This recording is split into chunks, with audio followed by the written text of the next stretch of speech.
Vous avez déjà eu l'impression d'avoir bien répondu à un entretien, mais qu'au final, ça n'a pas suffi. En entretien, chaque geste compte. Et la bonne nouvelle, c'est que vous avez le pouvoir de les contrôler. Avec le bon langage corporel, vous ne serez plus le candidat parmi tant d'autres. Vous deviendrez celui qu'on retient. Et si tu restes jusqu'à la fin de cette vidéo, je t'offre un cadeau, un bonus totalement gratuit qui va pouvoir t'aider à réussir tes candidatures et te démarquer des autres candidats. Alors reste bien connecté, attentif et la surprise, elle sera pour toi à la fin. Le premier point que nous allons aborder ensemble, c'est qu'est-ce que le non-verbal? En réalité, il y a 3 choses à retenir dans une présentation générale. Il y a le verbal, le non-verbal et le paraverbal. Aujourd'hui, on va s'attarder sur le non-verbal. Le non-verbal, ce sont tous les signaux que vous envoyez sans parler. Votre posture, votre regard, vos gestes, vos expressions faciales, mais aussi votre ton de voix. En entretien, le recruteur ne se contente pas de vos mots. Il regarde également vos expressions. Il cherche à savoir si ce que vous dites est cohérent avec la façon comment vous le dites. Donc, si vos gestes et votre posture contredisent ce que vous dites, vous partez déjà mal, car cela peut créer un doute. Vous dites, vous êtes motivé et enthousiaste, et vous regardez vos chaussures. Alors, je ne vous envoie pas la pierre. Moi, pour ma part, j'étais un champion dans le non-verbal, non maîtrisé. Alors, je disais souvent en recrutement, vous pouvez compter sur moi. Et je disais non de la tête. Parce que ça décrit quelque chose. Peut-être un manque de confiance, peut-être un manque d'assurance. Mais en tout cas, votre corps parle. Donc, dans ce non-verbal, nous allons voir quelques clés en deuxième point. Premièrement, la posture. La façon comment vous vous posez. Est-ce que moi, vous me voyez en train de vous faire la présentation comme ça? Non. J'ai une posture, je suis devant la caméra et j'ai une position au niveau de mes épaules, au niveau de mon corps. C'est ce qu'on appelle la posture. Alors, évitez de vous affaler, de croiser les bras, de bouger nerveusement la jambe. Adoptez une posture droite, ancrée, naturelle. Cela reflète confiance et stabilité. Ensuite, vous avez le regard. Évitez de fixer intensément votre interlocuteur.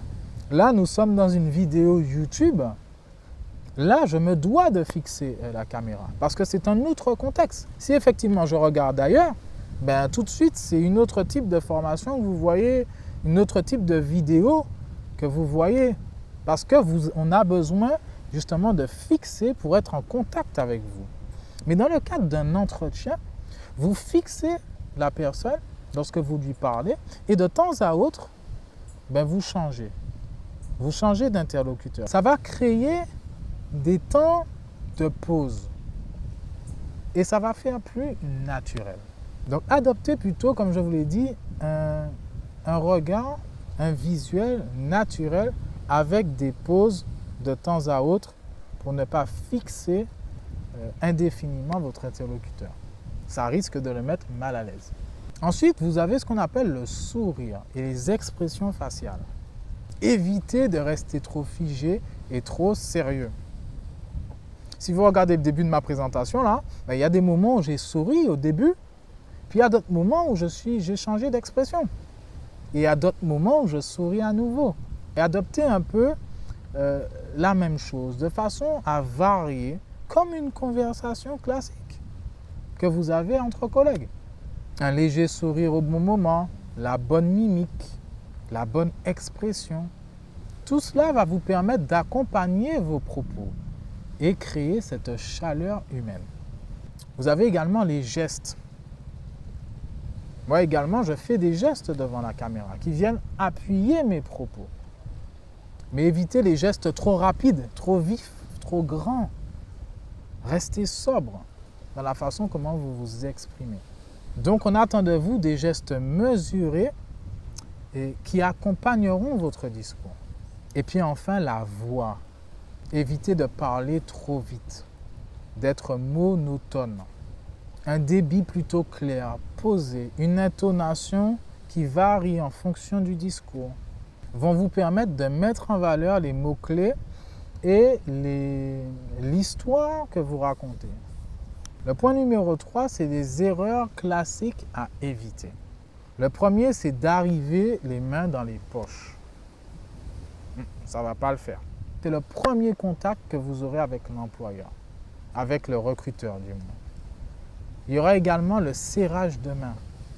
Alors, ne lui écrasez pas la main. Serrez la main fermement, de façon dynamique. Voilà tout.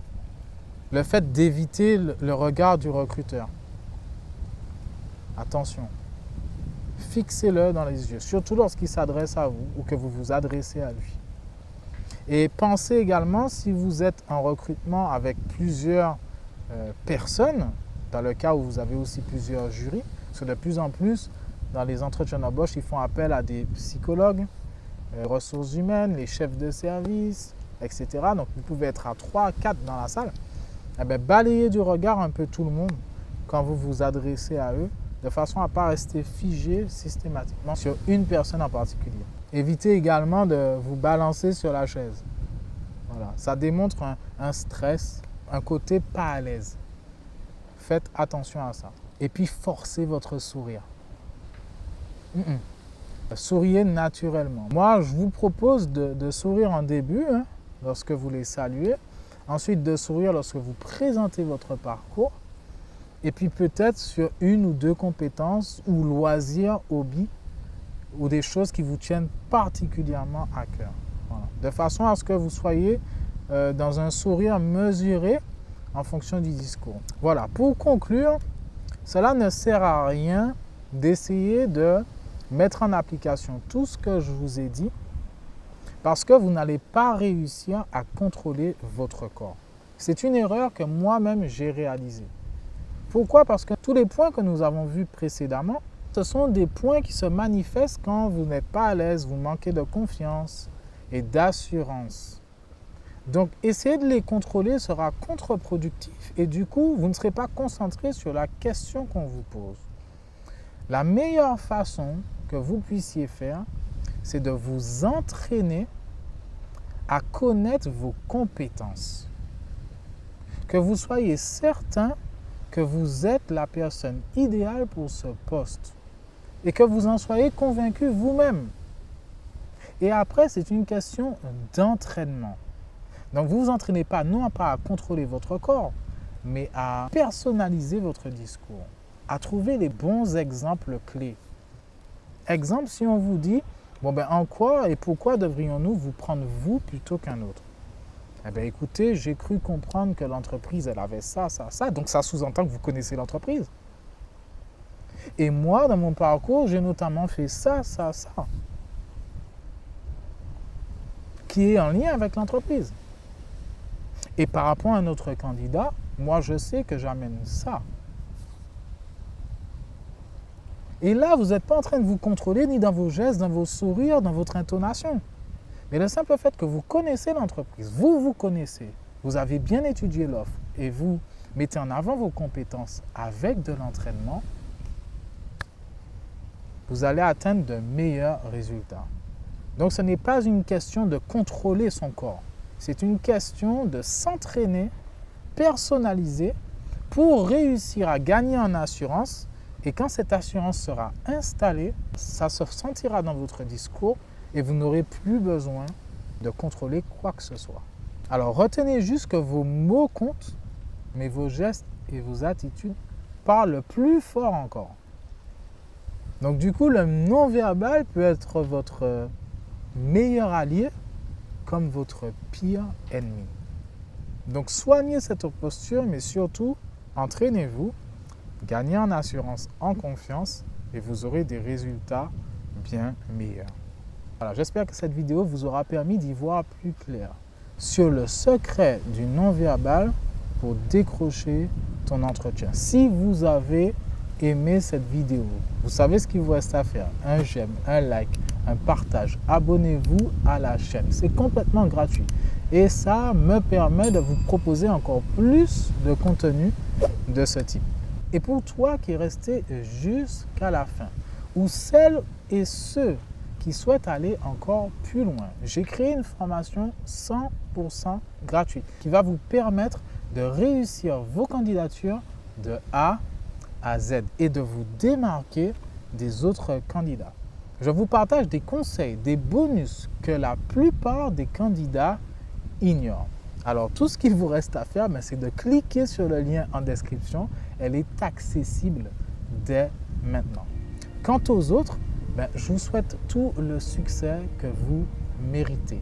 Et n'oubliez pas, de vos compétences naissent votre avenir. J'espère que vous serez la prochaine personne à succès que j'accompagne. Prenez soin de vous et je vous dis à très vite pour une prochaine vidéo de formation.